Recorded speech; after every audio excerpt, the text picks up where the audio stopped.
শহর অঞ্চলের মানুষরা এই কাজগুলো করে কিনা আমার ঠিক জানা নেই, কিন্তু আমরা গ্রামের মানুষরা আসলে এই কাজটা সবসময় করে থাকি। বিশেষ করে মেয়ের শ্বশুর বাড়ি, ছেলের শ্বশুর বাড়ি, বাহিরের কান্ট্রি থেকে কেউ আসলে তাকে দেখতে যেতে হবে, আসলে পিঠা বানিয়ে নিয়ে যেতে হবে। এটা হচ্ছে গ্রামের মানুষের একটি ঐতিহ্য আর কি। তো আমরা এখন হচ্ছে পিঠা বানানো হচ্ছে। এই পিঠাগুলি হচ্ছে আমার মামা বাহিরের দেশ থেকে আসছে, তো মামার জন্য আমরা এখন পিঠা বানিয়ে নিয়ে যাব আর কি। দেখতে পাচ্ছেন পিঠা বানানোর কাজ কিন্তু অলমোস্ট শুরু হয়ে গেছে।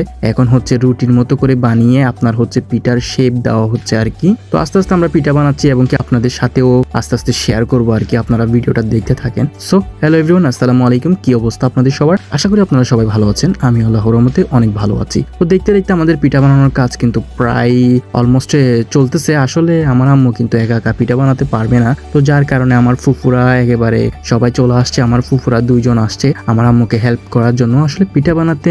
যদিও আসলে ভিডিওতে আমি জানি না কতটুকু দেখাতে পারি আপনাদেরকে। আমি ভিডিওতে অনেকগুলো অংশই হচ্ছে আপনাদেরকে কাট করে করে দেখাবো যাতে ভিডিওটা লং না হয়। আসলে পিঠা বানাতে অনেক পরিশ্রম আছে, ঠিক আছে। কিন্তু এই পিঠাগুলো আসলে আমরা গ্রামের মানুষরা এই পিঠাগুলো বানাই হচ্ছে আমাদের রিলেটিভদের বাসায় নিয়ে যাওয়ার জন্য। আসলে পিঠা নিয়ে না গেলে আসলে কেমন জানি একটি অন্যরকম ফিল আসে আর কি। আসলে এটা একটা মানে ওই কি বলবো আমি নিজেও জানি না।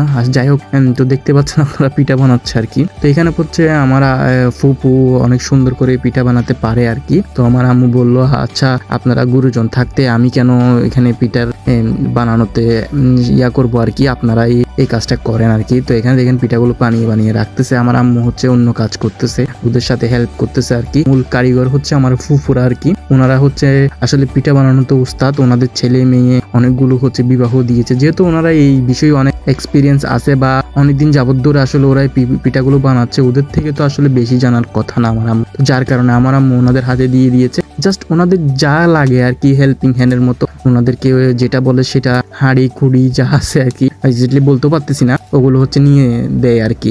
এখানে হচ্ছে আমার ফুফু আরেকজন হচ্ছে আপনার কড়িয়াতে বসছে আর কি, মানে যেখানে চুলায় পিঠাগুলো ভাজা হচ্ছে আর কি, ওখানে হেল্প করতেছে আমার ফুফু। তো আমি মাঝখানে একটু করে জাস্ট ফুটেজগুলো নিচ্ছি আর কি। এই পাশে দেখেন পিঠাগুলো বানিয়ে রাখতেছে। মাশাআল্লাহ পিঠাগুলো দেখতে খুবই সুন্দর হচ্ছে। আপনাদের কেমন লাগতেছে অবশ্যই বলবেন আর কি। তো দেখতে দেখতে আমাদের পিঠাগুলো অলমোস্ট প্রায় কিছু পিঠা বানানো কমপ্লিট হয়েছে। এখানে পিঠাগুলো ঠান্ডা করে আপনার হচ্ছে বাটিতে রাখা হচ্ছে আর কি। বাটিতে বলবো নাকি বেলনিতে বলবো, এটাতেই রাখা হচ্ছে আর কি ঠান্ডা করে করে। তো অনেকগুলো পিঠা হচ্ছে আমার আম্মু আসলে পিঠা বানালে আসলে একা একা আসলে মানে খেতে পছন্দ করে না। আমার আম্মু সবাইকে মিলে যৌথভাবে সবাইকে 2-4টা পিঠা দিয়ে খেতে খুবই পছন্দ করে। তো সবাইকে দিতে হবে। আরো পিঠা অনেক বানানো হচ্ছে, এখানে ঠান্ডা করা হচ্ছে, কিছু বাটিতে নিচ্ছি। আশেপাশের রিলেটিভ আত্মীয় স্বজন সবাইকে 2-4টা করে দিয়ে আমার মামার জন্য আমরা পিঠা নিয়ে যাব আর কি। তো পিঠাগুলো আসলে খুবই মজা হয়েছে। আশা করি আপনারা তো খেতে পারবেন না, আমি খেয়েছি, আমি রিভিউ দিচ্ছি আর কি আপনাদেরকে।